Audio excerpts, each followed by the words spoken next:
Hi, this is Sandy, and I want to show you how to use the suggesting edits mode in Google Docs and then share a couple of ideas with you about how this might be useful in the classroom.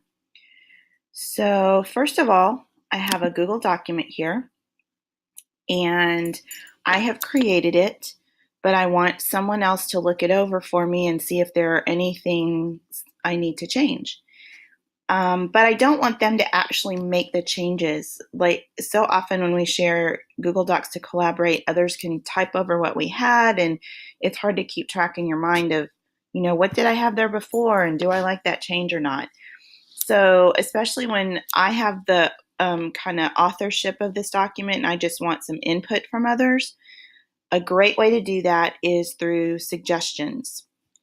So the key to this working is when you share the document. So I'm going to click on share in the upper right corner and select the person I'm going to share it with.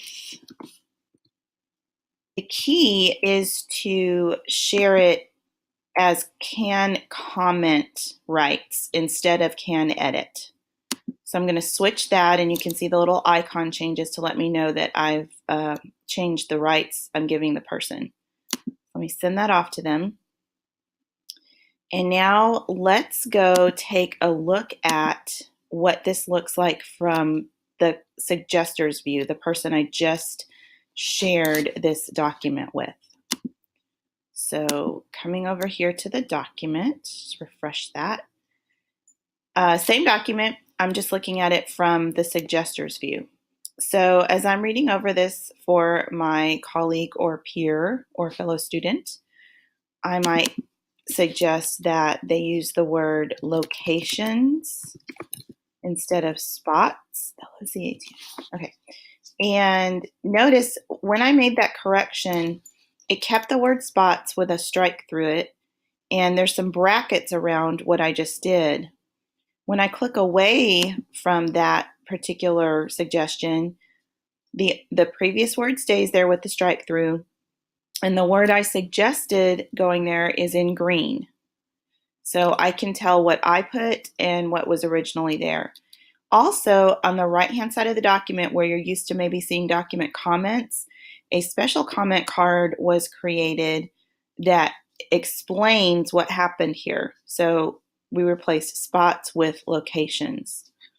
So as I make a few more corrections here, you will see, or suggestions rather, the comment cards pop up at the right, and the suggestions continue to show up in green instead of looking like I just got in and added them to the document.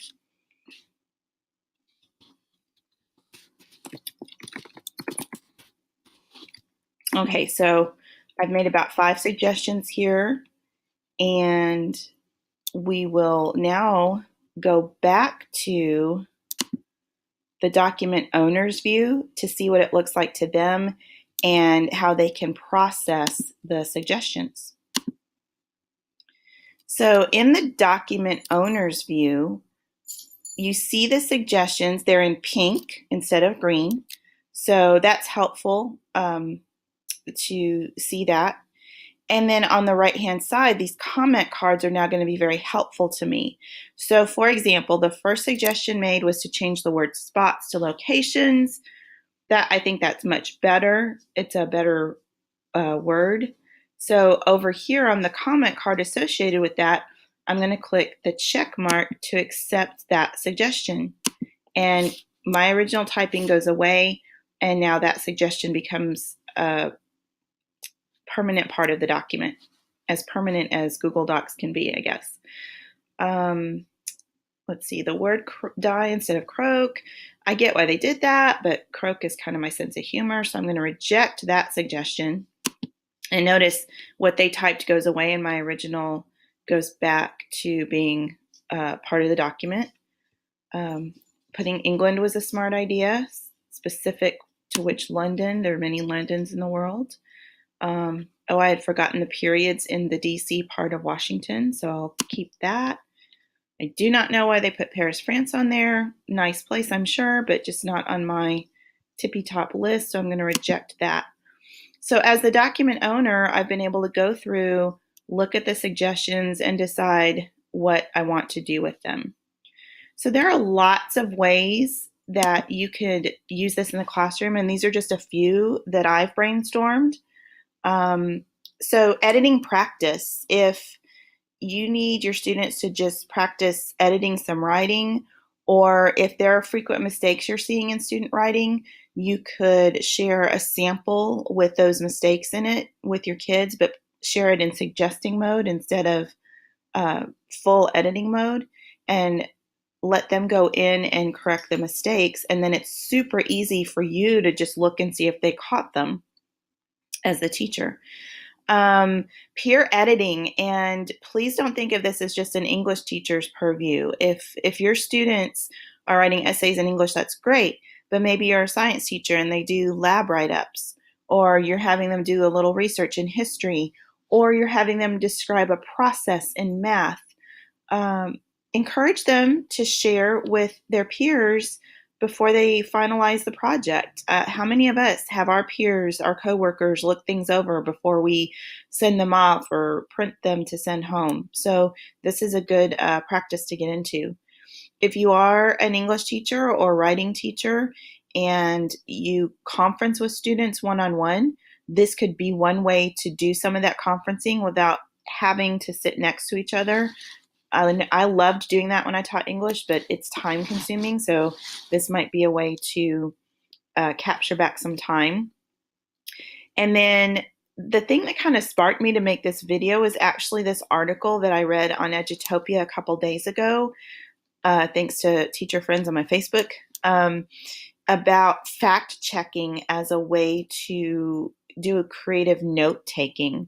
So instead of just giving students a lecture with notes to take, you can give them the notes ahead of time and have them correct as you're discussing. You could just have them consult sources and make corrections to the notes. I think this was kind of an idea that sparked for me off of that.